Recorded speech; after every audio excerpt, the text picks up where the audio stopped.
अभी आप देख रहे हैं ये है नौलक्खा महल, जो कि 100 साल पहले 9 लाख रुपए में बनाया गया था। और इस महल को बनाने में सबसे पहले देश में सीमेंट का इस्तेमाल इसी नौलक्खा महल को बनाने में किया गया था। और इस महल को उस समय के अंग्रेज़ के जो आर्किटेक्चर थे उन्होंने इसे बनाया था। उन्होंने इस महल का निर्माण किया था।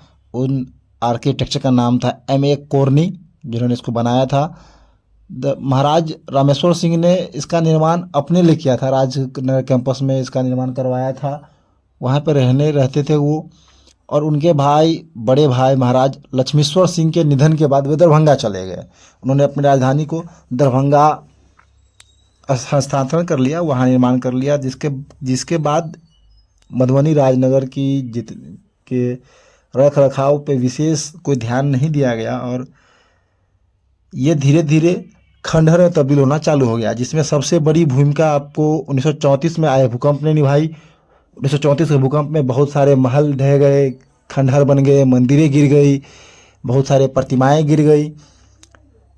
1934 का भूकंप एक तरह से आप कह सकते हैं कि एक अभिशाप बन गया राजनगर के पैलेस के लिए, राजनगर परिसर के लिए। जितने भी वहाँ पे ऐतिहासिक धरोहर थी वो सभी क्षतिग्रस्त हो गई और वो धीरे धीरे खंडहर में तब्दील होती रही, क्योंकि उसके बाद से ना ही तो सरकार ने उस पर कुछ विशेष ध्यान दिया, उसके रखाव पे ध्यान दिया।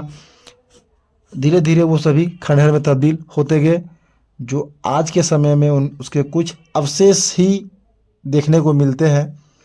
जिस भवन को बनाने में देश में सबसे पहले सीमेंट का इस्तेमाल किया गया था। राजनगर परिसर करीब 1500 एकड़ में फैला हुआ ये जगह है, जिसमें वर्तमान समय में आपको एसएसबी की जो कैंप है वो आपको वहाँ पे मिल जाएगी। सीमा सशस्त्र बल एसएसबी की 18वीं बटालियन का मुख्यालय है यहाँ पे, जो कामाख्या मंदिर के बगल में है, वहाँ स्थित है। कामाख्या मंदिर के बगल में स्थित है ये एसएसबी कैंप। यहाँ पे इंद्र पूजा में बहुत भीड़ लगती है और दुर्गा पूजा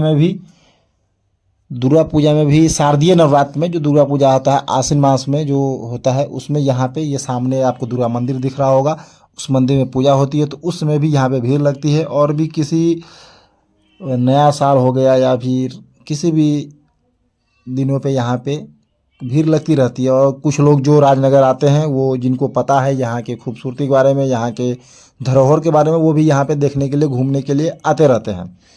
फिलहाल अगर सरकार चाहे तो इसको, अगर वो इस पे ध्यान दे, इसके रखरखाव पे ध्यान दे, इसको संरक्षित करे, तो ये एक बहुमूल्य धरोहर है, सही सलामत है, बिहार के प्रमुख पर्यटन स्थल में विकसित हो सकता है। अगर सरकार इस पे ध्यान दे, इससे यहाँ के लोगों का रोजगार भी बढ़ेगा, क्योंकि ये एक अद्भुत कला का यहाँ पे संगम है कि उस समय के में इसके जो नक्काशी है, कलाएँ हैं बनाए गए हैं, इसके ऊपर में उकेरे गए हैं कुछ, वो उस समय के एकदम ऐतिहासिक रहे हैं, जो फिलहाल अभी खंडहर में तब्दील हो चुके हैं। और ये रहा दुर्गा मंदिर, जिसके अंदर में 11 मंदिरों में एक दुर्गा मंदिर भी शामिल है, दुर्गा माँ का मंदिर भी शामिल है, जो इस राज परिसर के कैंपस में स्थित है। अभी चलिए हम आपको अंदर ले चलते हैं, दुर्गा माता मंदिर मूर्ति दिखाते हैं, माँ का प्रतिमा दिखाते हैं।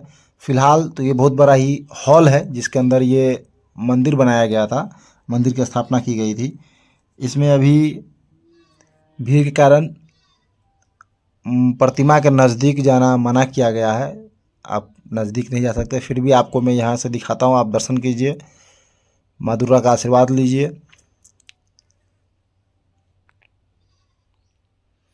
सकुशल रहिए और जहाँ भी रहिए, कभी भी अगर आपको मौका मिले तो ज़रूर राजनगर आइए और अपने ऐतिहासिक धरोहरों को ज़रूर देखें और गर्व कीजिए कि कभी हमारा जो विरासत है इतना गौरवशाली हुआ करता था। क्योंकि लोग सभी आज कहते हैं कि, आज के समय में कहते हैं कि मिथिला में कुछ नहीं है, लेकिन एक समय था जब मिथिला गौरवशाली था, सभी चीज़ों से परिपूर्ण था। लेकिन सरकार आज़ादी के बाद और सरकार की उदासीनता के कारण आज खंडहर में तब्दील हो गया है। सही है कि अभी कुछ नहीं है, लेकिन कभी ये भी एक गौरवशाली इतिहास इसका रहा है।